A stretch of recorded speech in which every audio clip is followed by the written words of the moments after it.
Our fourth feature of excellent e-groups is internal deadlines. You're going to love this. This is going to save you so much pain and misery.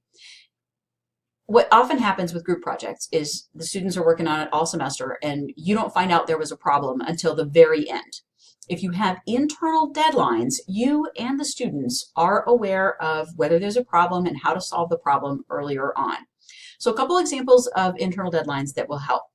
You can put in the assignment, if you have a group member who has not checked in with the group by a particular date, say February 2nd, notify the professor.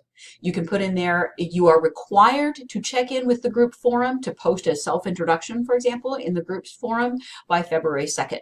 If you fail to do that, your individual grade on the group project will be reduced by 5 points. So you can make it something formal like that, or you can even say, if you haven't checked in by February 2nd, we will assume you are not participating in the group project and a 0 will be entered for your grade on the group project.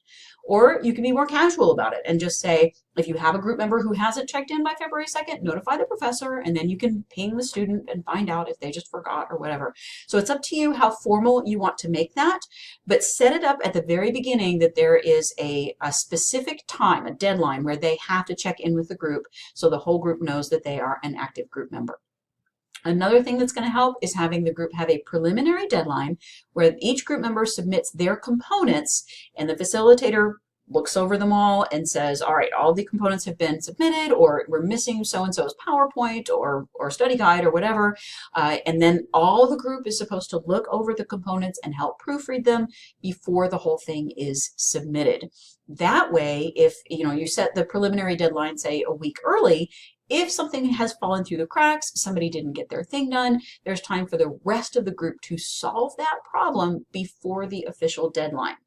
One of the main concerns with group projects is if somebody doesn't do their work, the rest of the group suffers. So having that preliminary internal deadline that gives them time to solve the problem kind of helps keep that from being such a major issue. They can deal with it if somebody doesn't get their component finished.